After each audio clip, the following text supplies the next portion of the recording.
যদি আপনি কথা না বলেন, আপনার ছেলে মেয়ে যে পরিবেশটাতে বড় হবে, আপনি যদি 24 ঘন্টাও চান তাদেরকে ঘরে বন্দি করে রাখবো, আমার ছেলেটারে আমি ভালো বানাবো, ফরেজগার বানাবো, সম্ভব না আপনার দ্বারা। কোনো অবস্থায় সম্ভব হবে না। আপনার পরিবেশে আপনার ছেলেটা নষ্ট করবেই, চলবে। আপনার সারাদিন রাখতে পারবেন না, আপনি কাজে কর্মে ব্যস্ত থাকবেন। আপনার ছেলেটা একটা মদখোর, একটা নেশাখোর একটা ছেলের সাথে চলবেই। একটা সময় তার উপরে এফেক্ট পড়বে, আপনি জানেন। হ্যাঁ, এই সৎসঙ্গে স্বর্গবাস, অসৎসঙ্গে সর্বনাশ, এটা সবাই জানি আমরা এই কথাটা।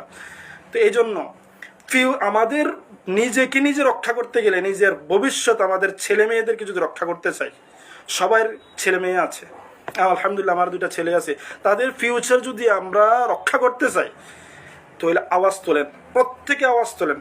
আমার একটাই অনুরোধ, যদি আওয়াজ না তোলেন, দেখেন এই 5 বছরের সোনামুড়ার পরিস্থিতি দেখেন কি অবস্থা। কে কি বলবে, খারাপ বলবে, ভালো বলবে, দেখার সময় নেই। কথা হলো সমাজ সুস্থ হতো। আমার সমাজে কেন এই অবৈধ কাজগুলো চলবে, এমন প্রকাশ্য খুল্লুম খুল্লা। আগে একটা সময় যারা এগুলা খেত, তারা লুকায় খেত, যদি প্রকাশ পেত কেউ খায়, তাকে ফিটানো হতো, তাকে সমাজ থেকে বাইর করা হতো। কিন্তু আজকে খায় তো ওপেনভাবে খাই, যারা এগুলা সাপোর্ট করে ব্যবসা করে তাদেরকে সম্মানই মনে করা হয়। এটা একটা বড় বড় দুঃখজনক বিষয়।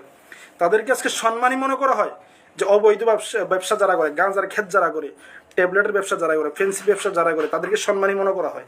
এগুলো